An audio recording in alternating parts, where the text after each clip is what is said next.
At the hospital, my family mocked me for fainting for attention, then posted photos of their perfect family dinner. Months later, they demanded invitations to my wedding. Instead, I walked down the aisle surrounded only by the people who showed up when I needed them most. Hey, Reddit! My family treated me like I was invisible, so I cut them off and started building a life that actually made me happy. But of course, they couldn't leave it alone. Before I get into the chaos, let me start from the beginning. My name is Anthony Morris. I'm 32 years old, operations director at a tech startup that's growing too fast for its own good, and the guy everyone depends on to keep the wheels turning.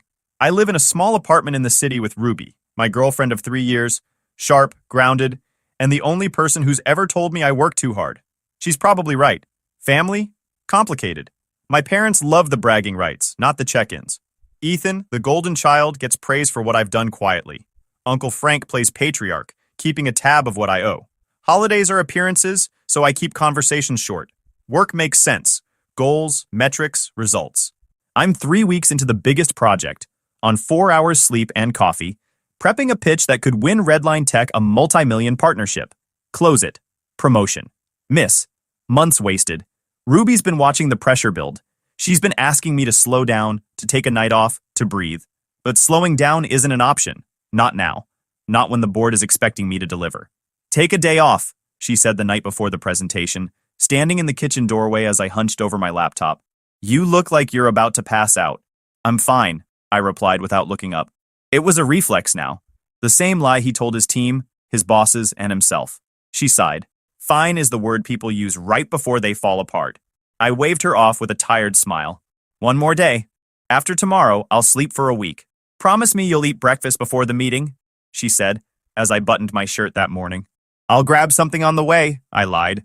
The conference room felt like a pressure cooker. A dozen investors lined the table, silent and expectant.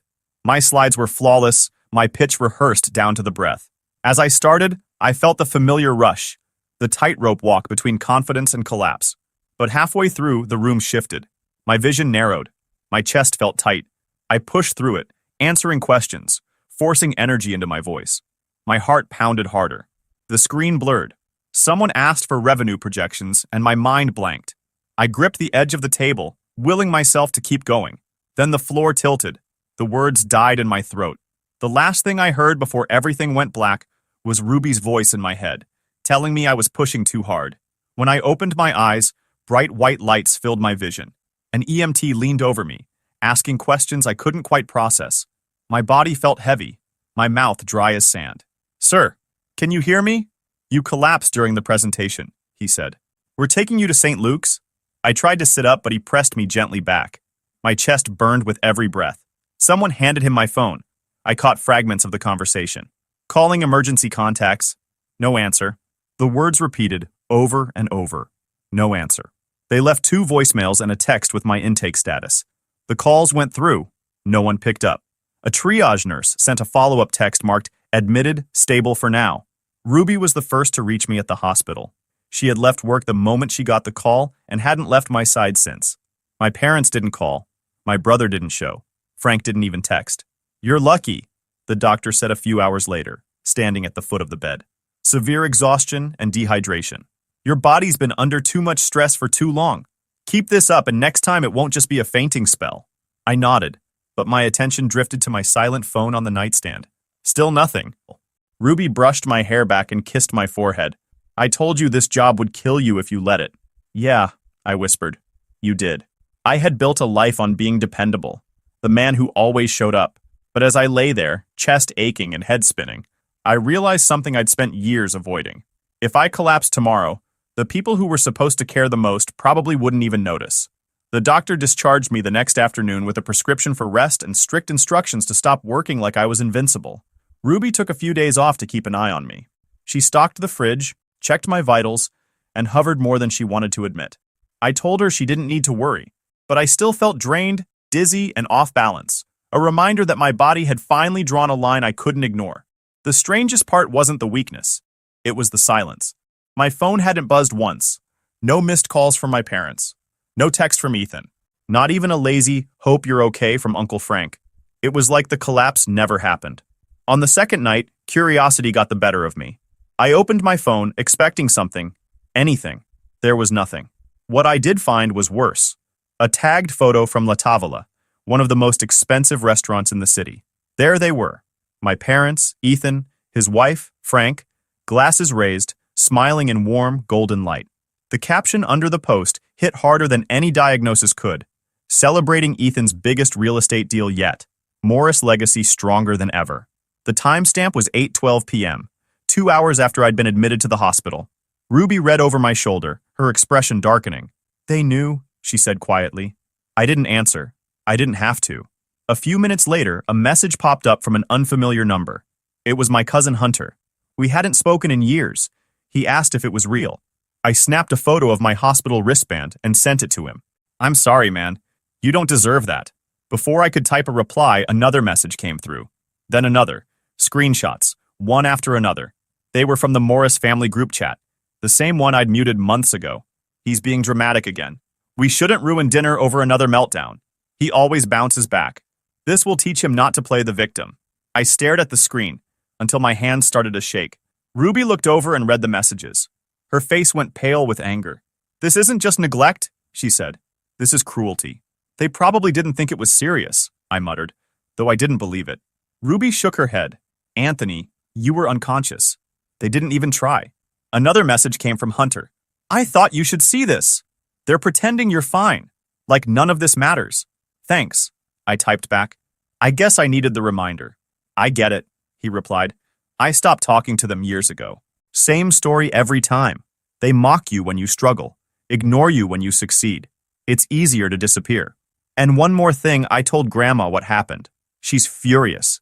She wanted to come see you, but you were already discharged by the time I spoke to her. I remembered Hunter always being distant at family gatherings. Quiet, detached. He was labeled the disappointment, the one who never lived up to his potential. Maybe that was just another way they dismissed someone they couldn't control. He later told me the family chat lit up right after my dad listened to the hospital voicemail. They knew before the appetizers. The next afternoon, Hunter showed up at my apartment with 2 coffees. He looked hesitant, standing at the door, like he wasn't sure I'd let him in.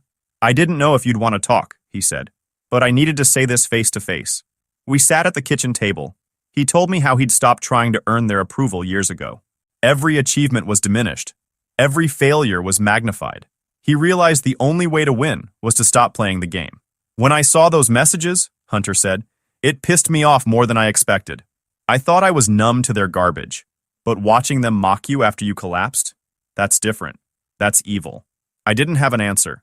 I just sat there, letting the truth sink in. This wasn't a misunderstanding. It wasn't forgetfulness. It was a choice. A deliberate decision to treat me as an afterthought even in an emergency. Ruby joined us at the table. "You don't have to keep them in your life," she said. "People like that don't change. They don't wake up one day and become decent." Hunter nodded. "She's right. I cut contact 5 years ago. Best decision I ever made." I didn't respond. I wasn't ready to make declarations or decisions. But I knew something had shifted. The illusion I'd clung to, that maybe deep down they cared, was gone. After Hunter left, Ruby sat beside me on the couch. "What are you thinking?" she asked. "That this is probably who they've always been," I said. "I just didn't want to see it." "Now you do," she replied. I picked up my phone one last time and opened the family group chat. The string of unread messages looked meaningless now. Years of small talk and empty words. With a single swipe, I deleted it. It was a small act, barely more than a gesture, but it felt like a start, a first, quiet step away from people who could watch me fall and never think to reach out a hand. That night, I slept better than I had in weeks.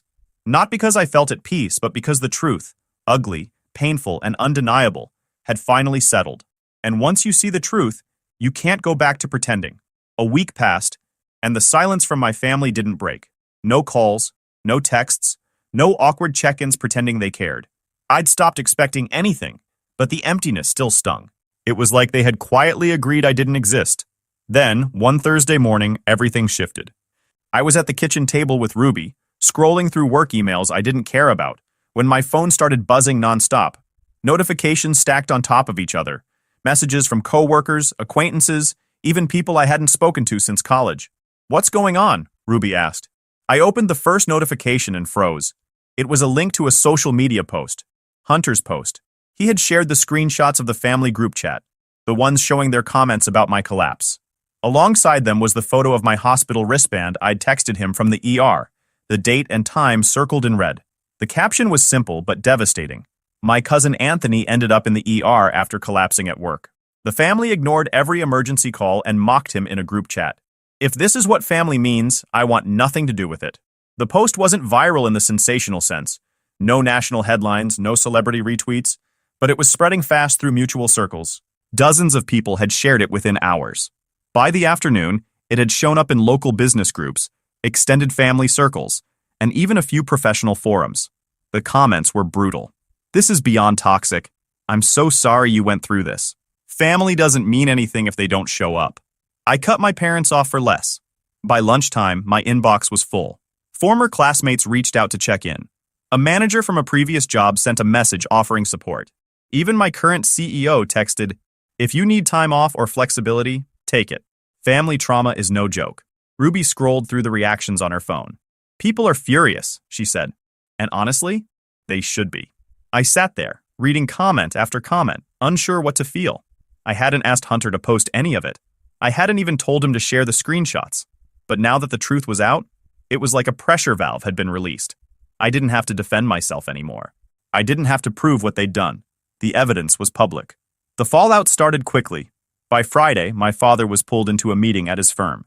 HR wanted answers about the online accusations. Ethan's latest real estate deal, the one they'd toasted to while I was in the hospital, fell apart. The investors didn't want negative attention. Uncle Frank's local reputation, built on charity boards and business circles, took a hit as people quietly stopped inviting him to events. The family group chat, which Hunter still had access to, was a storm of anger and blame. "He's ruining everything! We could sue for defamation. He's jealous of Ethan. Always has been. He'll regret this." Watch what none of them said, not once, was, "We should have been there." They didn't mention the ignored calls or the hospital. They focused only on how they looked. "They're not upset about what they did," Ruby said after reading a screenshot Hunter sent. "They're upset because people finally see it." She was right. And for the first time, I didn't feel the urge to respond. I didn't want to explain myself or try to fix it. I'd spent most of my life absorbing their excuses. Now, the world had seen who they were. And that was punishment enough. The next few days were strange. People I barely knew messaged me stories about their own toxic families. Some offered support. Some said Hunter was a hero for speaking up. My boss asked if I wanted to speak at a company event about burnout and family pressure. I declined. I wasn't interested in turning my pain into content. One night, Hunter called. His voice was calm but hesitant. "I hope I didn't cross a line posting all that." "You didn't," I said. "I didn't have the guts to say it myself." "You did." "I just couldn't stay quiet," he admitted. "I've watched them do this to you for years. They think they're untouchable. I wanted them to see what the rest of us see." "Thank you," I said simply. And I meant it. The Morris family had spent decades crafting a polished image, hardworking, respectable, united. It had always been a lie.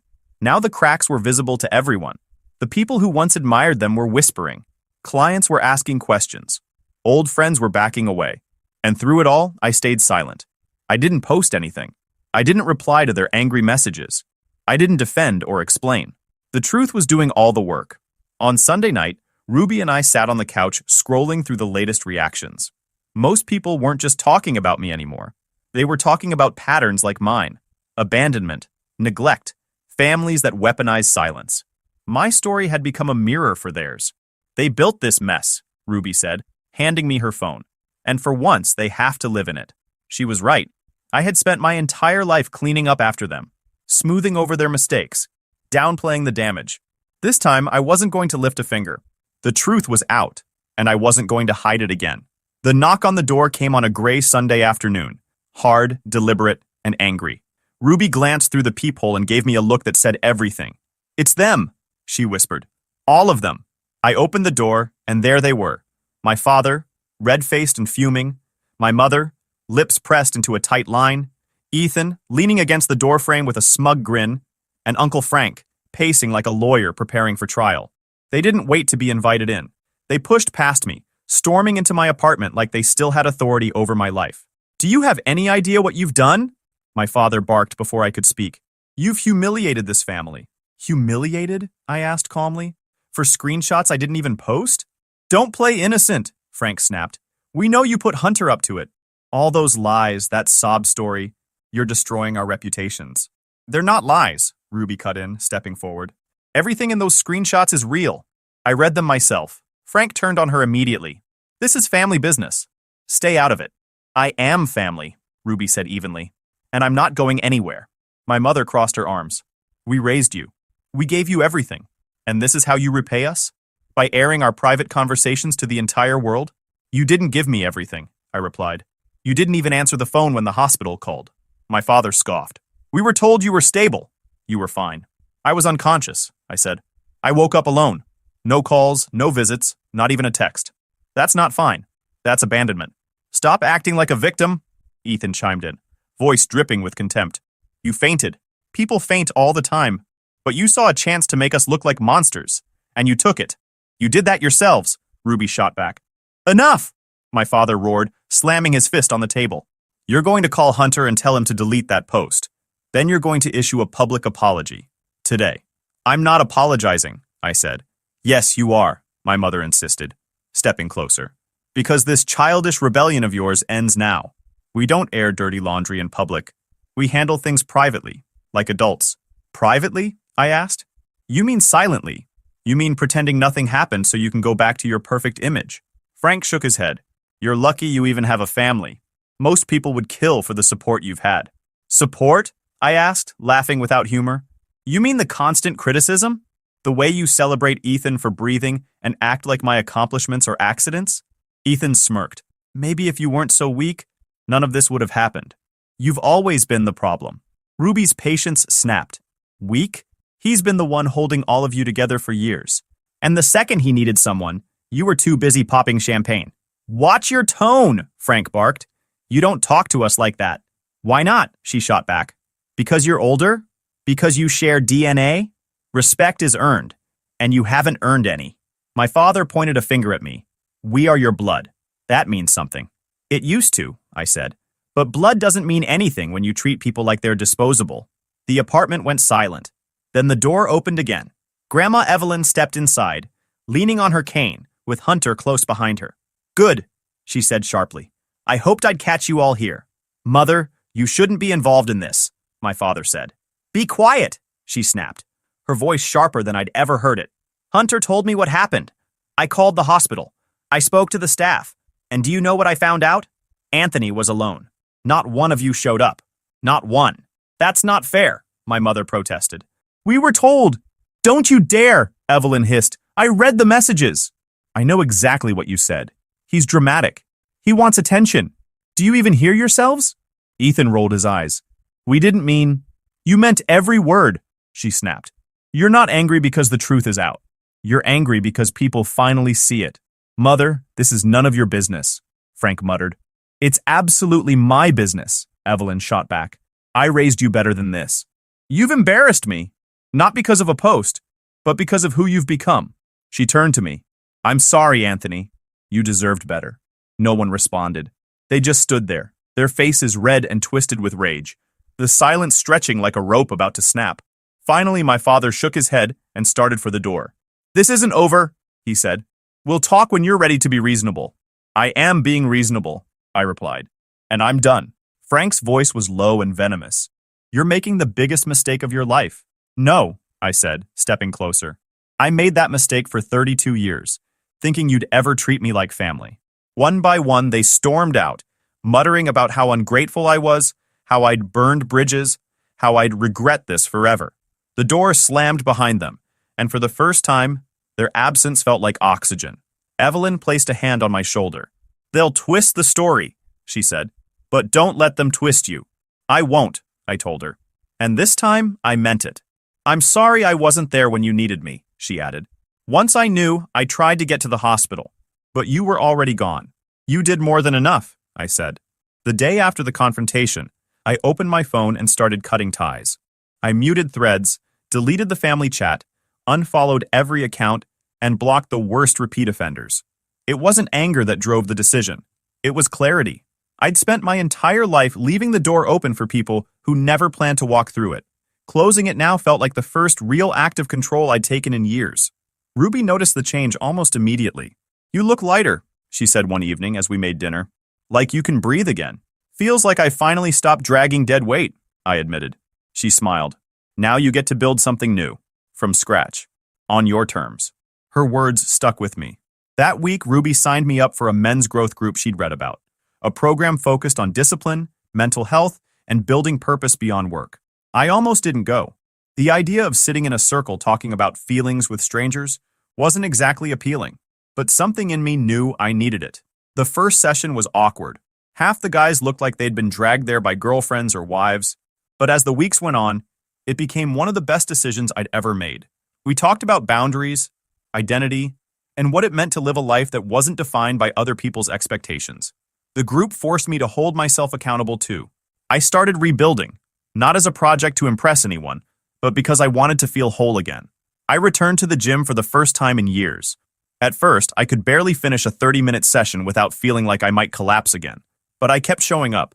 I cleaned up my diet, I started sleeping more, cutting back on caffeine, and leaving work at a reasonable hour. I also launched a consulting side business, something I'd always wanted to do but never had the confidence to pursue. It started small, advising a couple of startups on operations and workflow. Within 3 months, it was profitable enough that I considered going full-time. For once, I was building something entirely mine. The changes rippled through every part of my life. At work, I stopped volunteering for every task. I set boundaries. If someone tried to dump extra responsibilities on me, I said no. The fear of disappointing people, the same fear that had shaped my entire life, started to fade. Ruby noticed the difference too. Our relationship deepened in ways it never had before. We weren't just talking about short-term plans anymore. We were talking about marriage, about building a life together, one rooted in mutual respect, not obligation. I used to worry about your family, she admitted one night as we lay in bed. I thought they'd always have this hold over you. They don't anymore, I said. They don't even have a seat at the table. Meanwhile, the post Hunter had shared was still circulating. It hadn't gone viral on a global scale, but it had been picked up by a few podcasts and niche blogs about family dynamics and toxic relationships. A couple of local reporters reached out, asking if I wanted to share my side. I declined every request. I wasn't interested in revenge or attention. I just wanted peace. Hunter kept me updated on what was happening on the other side. The family was unraveling under the pressure. My father's company had put him on temporary leave. Ethan had lost another client. Frank was still furious that his social circle had turned cold. They were desperate to shift the narrative, and Hunter was part of their plan. They offered me a trip, he told me over coffee one afternoon. All expenses paid. Said if I publicly distanced myself from you, they'd make it worth my while. I raised an eyebrow. They're bribing you to betray me? Pretty much. He grinned. Told them to shove it. You didn't have to do that, I said. I did, he replied, because this isn't just about you anymore. They need to learn that they don't get to control people with money or guilt. That conversation stayed with me. For the first time in my life, I wasn't the one trying to hold everything together. People were choosing to stand beside me, not because they had to, but because they wanted to. One evening, Ruby and I sat on the balcony watching the city lights. She leaned against me, quiet for a long time before she spoke. Do you regret any of it? No, I said honestly.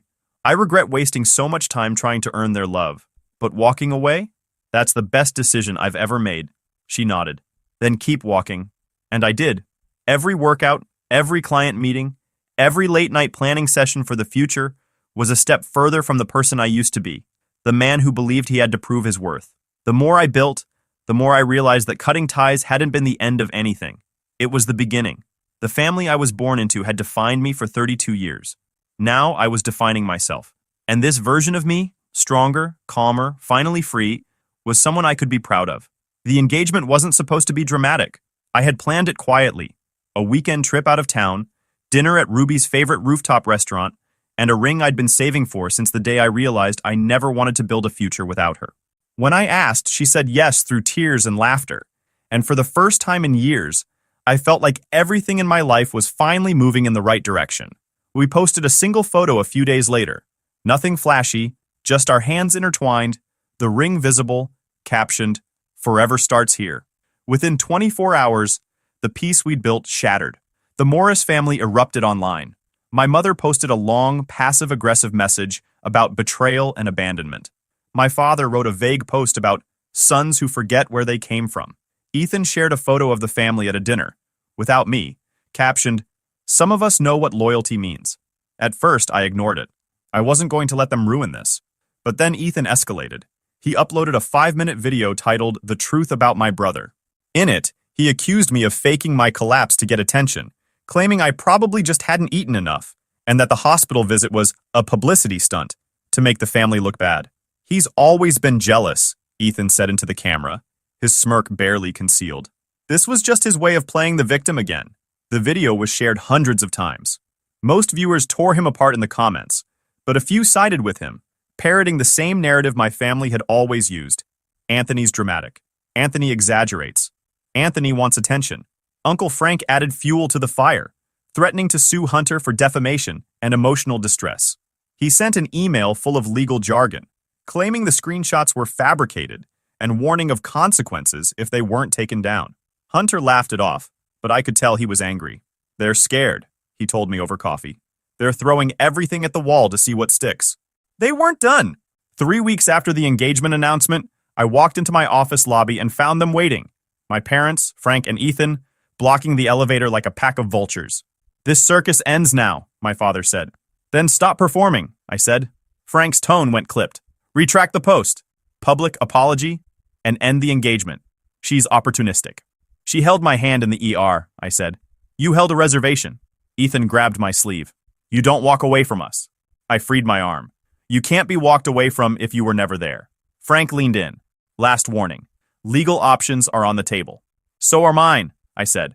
"Listen carefully. This is formal notice of no contact. Do not call, text, email, DM, show up at my home or office, or route messages through friends or relatives.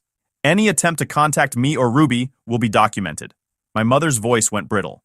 "We're your family." "A family shows up. A PR team spins," I said. "Choose which you are." Either way, this conversation is over. I stepped into the elevator. The doors closed on their silence. That night, Ruby and I drafted a single message and sent it to every family member still trying to contact me. "This is the last message you'll ever receive from me. There will be no calls, no meetings, no apologies, no invitations. You are not part of my life, and you will not be part of my future. Do not contact me again." Then I finished it for good. I blocked every number, email, and account we had on record. No more replies, no more loopholes. The next morning, my phone was silent. No calls, no threats, no guilt trips. Just quiet. The kind of quiet that comes after a storm when the sky is clear and the air feels new. For the first time, I wasn't bracing for their next move. I wasn't wondering how they'd retaliate. I had taken away their power to reach me, and with that, the last tie holding me to them snapped. They could post all the cryptic messages they wanted. They could rage, sue, or spin their lies. None of it mattered anymore, because I had finally done what I should have done years ago, shut the door, and locked it behind me. The morning of the wedding was quiet, intentionally so. No frantic phone calls, no complicated family logistics, no guest list politics. It was exactly how Ruby and I had planned it. Small, personal, and free from the noise that used to control our lives. We'd rented a small vineyard on the edge of the city. The ceremony would take place under an old oak tree that had stood there for more than a century. There were no hundreds of guests, no extended relatives I barely knew, no faces I felt obligated to invite, just people who had chosen to be here, people who had earned their place in our story. When Ruby arrived, everything else faded. She wore a simple white dress that caught the light as she walked toward me. There was no orchestra, no dramatic entrance, just the soft sound of the wind moving through the vines and the quiet heartbeat of something new beginning. The officiant began, and I glanced around at the faces present. There weren't many. A handful of close friends from work. A couple of people from the men's group who had become like brothers to me. Hunter, standing near the front, watching with the quiet pride of someone who had chosen loyalty over blood. And Grandma Evelyn, sitting in the front row, her hands folded, eyes shining. They were the only family here, the only ones who had shown up. Ruby reached for my hand and smiled. "This is our fresh start," she whispered. "Yeah," I whispered back. "It is." The ceremony was short. We exchanged vows we had written ourselves. Honest, simple, promises rooted not in fantasy, but in choice. When we were pronounced husband and wife, the small crowd erupted into cheers that felt more genuine than any applause I'd ever heard. At the reception, held under string lights and long wooden tables, the mood was light and warm. People laughed, clinked glasses, and shared stories. There were no awkward silences, no forced small talk, just peace. Hunter was the one to give the toast. He stood, glass in hand, and cleared his throat. "I've known Anthony my whole life," he began. "And for most of it, I watched him try to be everything everyone else wanted him to be. No matter how much he gave, it was never enough. But here's the thing. Family isn't about who shares your blood. It's about who shows up when you need them. And every single person at this table showed up." He raised his glass toward Ruby and me. "Here's to showing up. Here's to choosing the people who choose you." We drank, and for the first time, I felt what real belonging tasted like. Across town, I knew what was happening. Screenshots Hunter had sent me earlier showed the Morris family still spiraling online. My father had posted something about sons who destroy families. My mother shared a quote about forgiveness. Ethan had uploaded a story mocking our tiny backyard wedding, calling it embarrassing. None of it mattered. Their world, built on control, image, and manipulation, was shrinking, while mine was expanding without them. Later in the evening, Ruby and I slipped away from the crowd for a few minutes. We stood at the edge of the vineyard, looking out over the rows of vines lit by the fading sunset. "Do you ever think about them?" she asked quietly. "Sometimes," I admitted. "Not the way I used to. I don't wonder what they're saying or how they feel. I just wonder if they even realize what they lost. And if they don't, then they don't," I said. "And I still win." We stayed there a while, watching the light fade. The life I had built over the past year, brick by brick, boundary by boundary, felt solid beneath my feet. I had people who answered the phone when I called, people who showed up without being asked, people who didn't need me to break myself into pieces to be worth loving. As the night wound down and the last guests left, Hunter hugged me tight. "I'm proud of you," he said. "For what?" "For choosing peace over approval," he replied. "Most people never get there." Evelyn hugged me too, whispering, "Your life is yours now. Don't ever let them take it back." We drove home that night as husband and wife. The city lights passed by outside the window, and I felt a calm I hadn't known in years. This was the start of something new. Not just a marriage, but a life where I got to decide who had a seat at my table. As I lay in bed beside Ruby, her hand resting over mine, the words my uncle had once thrown at me echoed in my head. "You've crossed a line." They were right. I had crossed a line. I had crossed from their chaos into my peace, from their expectations into my choices, from being someone they could erase into someone they could never control again. And I was never going back. YouTube just dropped this new hype feature. If you're hooked on this story, smash that hype button. It tells YouTube this video deserves to blow up, and it keeps even crazier stories coming your way.